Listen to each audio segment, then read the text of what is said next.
Good morning students. आज हम BA part second के प्रथम प्रश्न पत्र प्रमुख राज्य व्यवस्थाओं में अमेरिका के संविधान में अमेरिका की न्यायपालिका के बारे में अध्ययन करेंगे। इससे पूर्ववर्ती व्याख्यान में अपन लोगों ने कार्यपालिका के बारे में, व्यवस्थापिका के बारे में अध्ययन किया है।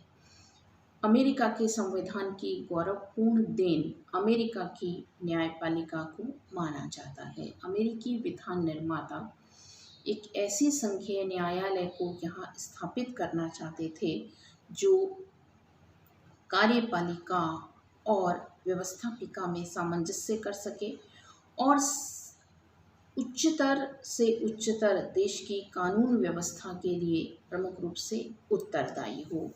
संविधान की तीसरे अनुच्छेद में न्याय संबंधी या न्यायपालिका के संबंध में चित्रण किया गया है और इसमें यह माना गया है कि न्याय संबंधी शक्ति एक सर्वोच्च न्यायालय और उन अन्य नीचे के न्यायालय में निहित होगी जिनकी स्थापना और प्रतिष्ठा कांग्रेस विधि के द्वारा समय समय पर करेगी। यानी कि कांग्रेस को यह अधिकार दिया गया, अमेरिका की व्यवस्थापिका को यह अधिकार दिया गया कि वह न्यायालय की स्थापना कर सकती है। अमेरिका में संघीय न्यायालय का संगठन। यहाँ संघीय न्यायालय के दो प्रकार हैं। पहले हैं व्यवस्थापिका न्यायालय और दूसरे हैं संवैधानिक न्यायालय। व्यवस्थापिका न्यायालय उन न्यायालयों को कहा जाता है जिनकी स्थापना कांग्रेस के द्वारा समय समय पर की गई है। इन न्यायालयों का कार्य कानूनों के क्रियान्वयन में प्रशासन को सहयोग देना होता है, जिन्हें कांग्रेस के द्वारा अपनी निहित शक्ति और प्रदत्त शक्ति का प्रयोग करने के लिए निर्मित किया गया है। इन न्यायालयों के कुछ प्रकार हैं जो कि इस प्रकार हैं। पहला है दावा न्यायालय। इस न्यायालय में संघीय शासन के विरुद्ध नागरिकों के दावों की सुनवाई की जाती है। यानी कि संघीय शासन के विरुद्ध अगर नागरिकों को कोई शिकायत है तो उसकी सुनवाई दावा न्यायालय करते हैं। दूसरा है आयात निर्यात शुल्क न्यायालय। ये न्यायालय आयात निर्यात शुल्क एकत्रित करने वाले न्याय अधिकारियों के निर्णय के विरुद्ध सुनवाई करने का काम करते हैं। तीसरे हैं आयात निर्यात शुल्क अपील न्यायालय। ये जो ऊपर का सेकंड वाला न्यायालय है, इसके विरुद्ध इस तीसरे नंबर के न्यायालय में अपील की जा सकती है। चौथे हैं कर न्यायालय। इसमें कर संबंधी विवाद, जो टैक्स लिया जाता है राज्य के द्वारा, सरकार के द्वारा जो टैक्स लगाया जाता है, उस पर अगर किसी भी तरह का विवाद है तो उस विवाद की सुनवाई ये करते हैं। तो इस तरह से कांग्रेस के द्वारा स्थापित ये कुछ न्यायालय अमेरिका में मौजूद है। नेक्स्ट है संवैधानिक न्यायालय। इनकी स्थापना संविधान के द्वारा अनुच्छेद 3 में की गई है। ये न्यायालय 3 प्रकार के हैं। पहला है जिला न्यायालय। हर अमेरिका के हर जिले में यह न्यायालय स्थित है और सब में एक एक न्यायाधीश होता है इनके, और यहाँ पर सबसे पहले अपील की जाती है। अगर इस न्यायालय में कोई संतुष्ट नहीं होता तो फिर सेकंड नंबर का जो न्यायालय है उसमें फिर व्यक्ति जा सकता है, संघीय अपील न्यायालय। इन न्यायालयों को दौरा न्यायालय भी कहा जाता है। जब अमेरिका बना था, अमेरिका एक हुआ था, अमेरिका का विधान बना था, उस समय संचार के साधन, आवागमन के साधन इतने अधिक नहीं थे, इसीलिए ये न्यायालय दौरा करते थे। यानी ये एक जगह है, वहाँ इन्होंने सुनवाई की, फिर दूसरी जगह, फिर तीसरी जगह। अब चूँकि संचार के साधन और यातायात के साधन बहुत अधिक हो गए हैं, इसलिए ये अब ये स्थायी रूप में एक ही जगह रहते हैं और वहाँ जिला न्यायालयों के विरुद्ध अपील सुनने का काम करते हैं। इनमें 3 से 6 लेकर न्यायाधीश होते हैं। इनका न्याय क्षेत्र सिर्फ अपीलीय है, यानी सबसे पहले यहाँ मुकदमा नहीं होता, ये अधीनस्थ न्यायालयों के विरुद्ध यहाँ शिकायत अपील की जा सकती है। थर्ड है सर्वोच्च न्यायालय। यह न्यायालय सबसे उच्च स्तर का न्यायालय है। अमेरिका में जो सर्वोच्च न्यायालय स्थापित किया गया है वो बहुत ही शक्ति संपन्न प्रमुख रूप से न्यायालय है। इस न्यायालय के पास ये अधिकार है कि यह अमेरिकी कांग्रेस के द्वारा और राज्यों के द्वारा अगर कोई गलत तरीके से कानून बना दिए जाते हैं या ऐसे कानूनों का निर्माण किया जाता है जो किसी भी तरीके से संवैधानिक नियमों के विरुद्ध हैं, तो उन कानूनों को ये अवैधानिक घोषित कर सकते हैं। इस न्यायालय का यह दायित्व है कि हर समय और हर परिस्थिति में देश के सर्वोच्च कानून यानी संविधान की रक्षा करने का काम इनके द्वारा किया जाता है। इन सर्वोच्च न्यायालय की रचना के बारे में कहा जा सकता है कि मूल संविधान के द्वारा इसकी जो संख्या है वह निर्धारित नहीं की गई थी। पहले इसमें एक मुख्य न्यायाधीश और 5 अन्य न्यायाधीश थे। फिर इसमें एक मुख्य न्यायाधीश और 8 अन्य न्यायाधीशों की व्यवस्था की गई। न्यायाधीशों का निर्वाचन राष्ट्रपति के द्वारा किया जाता है, लेकिन जैसा आपको राष्ट्रपति की शक्तियों में भी बताया था कि राष्ट्रपति के द्वारा जो न्यायाधीश नियुक्त किए जाते हैं उन पर सीनेट का अनुसमर्थन आवश्यक है। अगर सीनेट उसे मंजूरी नहीं देती है तो फिर वह नियुक्ति वैध नहीं मानी जाती है। सर्वोच्च न्यायालय के जो न्यायाधीश हैं वह 70 वर्ष की आयु तक अपने पद पर कार्यरत रहते हैं। योग्यता के संबंध में संविधान मौन है, लेकिन जो विधि विशेषज्ञ हैं, जो कानून विधिवेत्ता हैं, कानून के अच्छे जानकार हैं, उन्हें ही सर्वोच्च न्यायालय का न्यायाधीश बनाया जाता है। सर्वोच्च न्यायालय के अधिकार और कर्तव्य। पहला है प्रारंभिक क्षेत्राधिकार। प्रारंभिक क्षेत्राधिकार सीमित है। इसके अंतर्गत संविधान में लिखा हुआ है उन सब मामलों में जिनका संबंध राजदूतों से, राज्य से, मंत्रियों से अथवा अन्य राजनयिक अधिकारियों से है, और उन सब मामलों में जिनमें राज्य एक पक्ष है, सर्वोच्च न्यायालय का अधिकार क्षेत्र प्रारंभिक होगा। यानी राजदूतों के विरुद्ध कोई मुकदमा है, राजनयिकों के विरुद्ध कोई मुकदमा है, या अगर एक पक्ष राज्य है तो फिर प्रारंभिक क्षेत्राधिकार में इसमें अपील की जा सकती है। कांग्रेस इन अधिकारों को घटा बढ़ा नहीं सकती, लेकिन फिर भी कानून और विवेक के माध्यम से वह इस संबंध में निर्णय लेने का अधिकार उसे है। दूसरा है अपीलीय क्षेत्राधिकार। अपीलीय क्षेत्राधिकार के अंतर्गत यह माना गया है कि राज्यों में जो उच्च न्यायालय हैं उन उच्च न्यायालयों के निर्णय के विरुद्ध यहाँ अपील की जा सकती है, लेकिन केवल मात्र उन्हीं मामलों में यहाँ अपील की जा सकती है जो मामले संघीय कानून से संबंधित होते हैं। इस संबंध में मुनरो के द्वारा 2 बातें कही गई हैं। केवल उस स्थिति में अपील करने का अधिकार है जिसमें राज्य के उच्चतम न्यायालय ने राज्य के किसी ऐसे कानून को वैध घोषित कर दिया हो जिस पर संघीय संविधान के विरुद्ध होने का आरोप लगा हो। यानी अपील कब की जा सकती है? जब राज्य के उच्चतम न्यायालय ने राज्य के किसी ऐसे कानून को वैधानिक बना दिया हो जिस पर संघीय कानून के विरुद्ध होने का आरोप लगा हो, यानी यह माना गया हो कि यह संघीय कानून के विरुद्ध है और न्यायालय ने उसे सही मान लिया गया हो, तो फिर अपील की जा सकती है। और दूसरा है जिसमें किसी संघीय कानून अथवा संधि को अवैध घोषित कर दिया हो, यानी संघीय कानून को अथवा संघीय संधि को जिसमें उच्च न्यायालय ने अवैध घोषित कर दिया हो तो अपील की जा सकती है। यानी अगर उच्च न्यायालय के द्वारा कोई भी अपने कानून को वैधानिक घोषित कर दिया हो, ऐसे कानून को जो कि संघीय कानून के विरुद्ध माना गया हो, या संघीय कानून अथवा संधि को किसी भी राज्य उच्च न्यायालय ने अवैध घोषित कर दिया हो, तो अपील की जा सकती है। या फिर अपील उस समय की जा सकती है जब उच्च न्यायालय अपने निर्णय में यह कह देता है कि अमुक समय तक सर्वोच्च न्यायालय में अपील की जा सकती है। तीसरी शक्ति है न्यायिक पुनरावलोकन। न्यायिक पुनरावलोकन का मतलब है कि अगर सरकार के द्वारा कोई भी ऐसा कानून बना दिया जाता है जो संघीय कानून, जो संविधान के विरुद्ध हो, किसी भी राज्य सरकार के द्वारा कोई भी ऐसा कानून बना दिया जाता है जो संवैधानिक नियमों के विरुद्ध हो, तो न्यायालय में अपील की जा सकती है।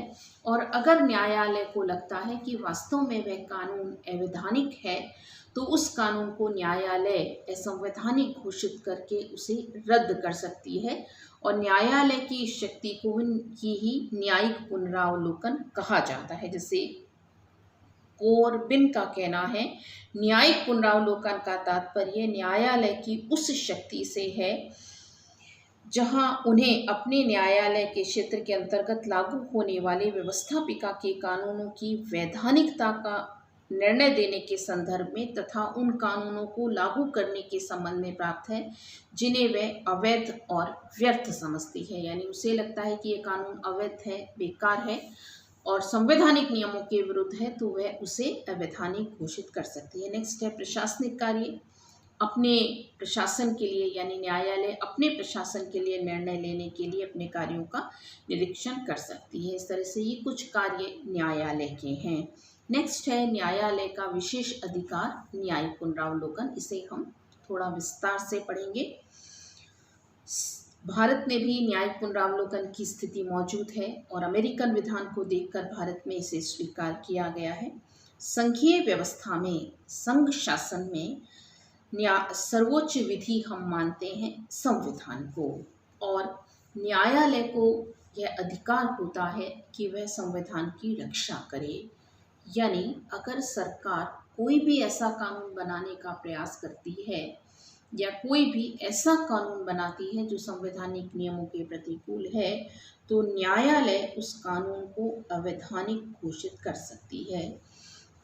अमेरिका में ये जो न्यायिक पुनरावलोकन का अधिकार प्राप्त है, इसके संबंध में दो विचार प्रचलित हैं। एक उन लोगों का है जो मानते हैं कि यह अधिकार संविधान ने न्यायालय को नहीं दिया है, यानी इसका कोई वैधानिक अधिकार है और न्यायालय ने अपने मनमाने ढंग से इसे ले लिया है। जैसे राष्ट्रपति जेफरसन के द्वारा यह माना गया है कि न्यायिक पुनरावलोकन की शक्ति विधान ने नहीं दी है, लेकिन ऐसा नहीं है। दूसरा विचार उन लोगों का है जो मानते हैं कि न्यायालय विधान के द्वारा दिया गया है और वस्तुस्थिति यही है कि विधान ने ही न्यायिक पुनरावलोकन का अधिकार दिया है। संविधान के अनुच्छेद 6 में ये लिखा गया है, यह संविधान तथा अमेरिका के सब कानून तथा उसके अनुसार बताई गई सब संधियां अमेरिका का सर्वोच्च कानून होगा। न्यायाधीश इससे बंधे हुए नहीं होंगे। किसी राज्य के संविधान तथा कानून में यदि अमेरिका के संविधान के विरुद्ध कोई बात होगी तो वह वैध नहीं मानी जाएगी। यानी अमेरिका के विधान में यह लिखा गया है कि अगर अमेरिकी विधान के अनुसार कोई बात सही तरीके से अमेरिकी कांग्रेस ने स्वीकार नहीं की है तो वह वैध नहीं मानी जाएगी। अनुच्छेद 3 की धारा 2 में कहा गया है, कानून और औचित्य के अनुसार न्यायालय की शक्ति के क्षेत्र में वे सब मामले आएंगे जो इस संविधान संयुक्त राज्य के कानूनों व उनके अंतर्गत की गई अथवा की जाने वाली संधियों के अंतर्गत उत्पन्न हो। यानी अमेरिका का जो न्यायालय है वह इस बात की जांच कर पाएगा। तो यानी कि इस अनुच्छेदों की व्याख्या के आधार पर यह तय किया गया कि न्यायालय की सर्वोच्चता को बरकरार रखने संविधान की संरक्षण का उत्तरदायित्व न्यायालय को दिया गया है और इसीलिए न्यायालय अपने इस अधिकार का प्रयोग करता है।